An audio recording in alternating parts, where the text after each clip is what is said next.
بسم اللہ الرحمن الرحیم۔ السلام علیکم ورحمۃ اللہ وبرکاتہ۔ جی اسٹوڈنٹس، کیسے ہیں آپ سب؟ امید کرتی ہوں خیر عافیت سے ہوں گے۔ آئیے ہم سب جو ہے علم اضافے کی دعا پڑھ لیتے ہیں۔ ربی اشرح لی صدری ویسر لی امری واحلل عقدۃ من لسانی یفقہوا قولی ربی زدنی علما۔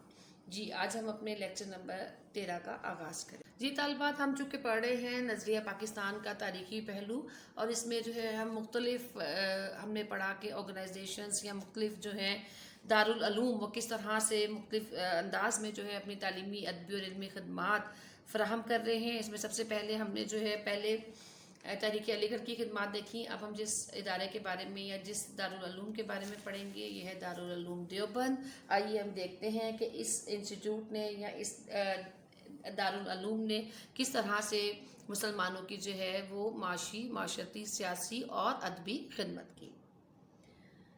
جی جیسا کہ ہم جانتے ہیں کہ اس ادارے میں مولانا مملوک علی دہلی کالج میں پروفیسر تھے۔ ان کے شاگردوں میں سر سید احمد خان اور مولانا محمد علی قاسم نانوتوی مسلمانوں کی حیات نو کے لیے دو مختلف انداز فکر رکھنے والے لوگ تھے۔ سر سید احمد خان کی جو سوچ تھی وہ مادی تھی، یعنی مٹیریلسٹک یا دنیاوی سوچ کہہ سکتے ہیں، لیکن مولانا محمد قاسم نانوتوی کی سوچ روحانی تھی، یعنی وہ زیادہ تر جو ہے وہ فوقیت تو جو ہے وہ روحانی تعلیم کو اور تربیت کو دیا کرتے تھے۔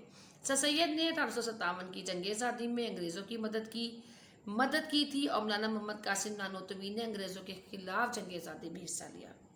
کیونکہ سر سید احمد خان مادی تعلیم و ترقی کے علمبردار تھے، اس لیے انہوں نے علی گڑھ کی بنیاد بھی رکھی۔ کیونکہ اس دور میں مولانا محمد قاسم نانوتوی دینی اور روحانی ترقی چاہتے تھے، اس لیے انہوں نے دارالعلوم دیوبند اس وقت میں قائم کیا۔ یہی وجہ ہے کہ دونوں مدارس کے مقاصد، طریقہ کار بہت زیادہ ان میں فرق موجود ہے، تاہم نقطہ نظر اور طریقہ کار کے اختلاف کے باوجود دونوں اداروں کا مقصد مسلمانوں کی فلاح و بہبود ہی مقصود تھا۔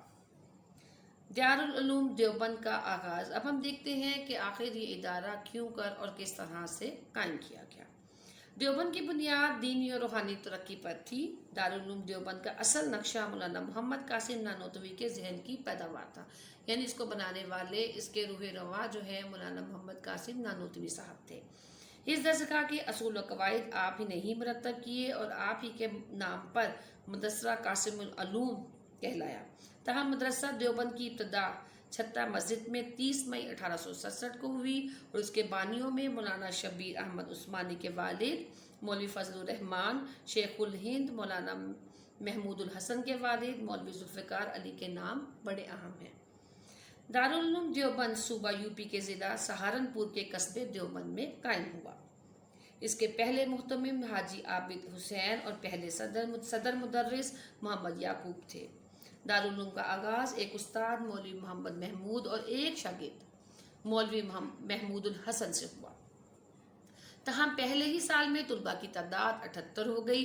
جب یہ مسجد طلباء کے لیے ناکافی ہو گئی تو چھتہ مسجد کے نزدیک زمین خرید کر دارالعلوم کی عمارت کی بنیاد بھی اس دور میں رکھ دی گئی۔ اب ہم دیکھتے ہیں کہ آخر اس دارالعلوم کو قائم کرنے کا مقصد بڑوں کا اس دور میں کیا تھا۔ انگریز نے چونکہ مغربی تعلیم جو ہے اس کو بہت زیادہ روشناس برصغیر پاک و ہند میں کروا دیا تھا، اور مغربی تعلیم کا مقصد کیا تھا؟ اس تعلیم کا اسٹوڈنٹ مقصد یہ تھا کہ ہماری تعلیم کا ایک اس دور میں جو نوجوان ہیں ایسے پیدا کیے جائے جو کہ رنگ و نسل کے اعتبار سے تو ہندوستانی ہوں، لیکن ان کو دل و دماغ کے لحاظ سے وہ انگریزوں کے ہم نوا ہوں، یعنی ان کی سوچ، ان کا دماغ، ان کا ذہن جو ہے وہ انگریزوں کا حامی ہو کر رہ جائے، اور وہ انگریزوں کی ثقافت، ان کے سوچ، ان کی روایات اور ان کے اقدار کو پسند کرنے لگے۔ تو اس دور میں مولانا قاسم نانوتوی نے دارالعلوم کا مقصد ان الفاظ میں بیان کیا۔ یہ پہلے جو 2 لائنیں میں نے آپ کو بیان کر کے بتائیں، اس کا مقصد یہ ہے کہ جو اس وہ دور میں تعلیم کا سسٹم تھا اس کا مقصد انگریزی تعلیم دینا، جیسے سر سید نے بھی ادارہ قائم کیا، اس کا مقصد یہ تھا کہ انگریزوں کی تعلیم جو ہے یا انگریزوں کی زبان سیکھ کر ان سے مقابلہ کیا جائے۔ لیکن چونکہ مولانا قاسم نانوتوی کا مقصد جو ہے روح کی تربیت تھا، وہ روحانی تربیت پہ زیادہ زور دیتے تھے، اس لیے انہوں نے دارالعلوم کا جو مقصد بیان کیا وہ یہ تھا، ہماری تعلیم کا مقصد ایسے نوجوان پیدا کرنا ہے جو رنگ و نسل کے لحاظ سے ہندوستانی ہوں اور دل و دماغ کے لحاظ سے اسلامی ہوں۔ تو ان کی سوچ سے، ان کے الفاظ سے یہ بات ہمارے لیے بہت زیادہ واضح ہو جاتی ہے کہ اس ادارے کا مقصد بچوں کی اسلامی اور روحانی تربیت تھا۔ مدرسے کے آخر اصول کیا تھے؟ نمبر 1، امداد صرف ان امیر اصحاب کی قبول کی جائے گی جو نام بتائے بغیر چندہ دیں گے۔ نمبر 2، طلباء کے قیام و طعام کا بہتر سے بہتر انتظام کیا جائے گا۔ نمبر 3، مدرسین مدرسہ کا ہم خیال ہونا ضروری ہے۔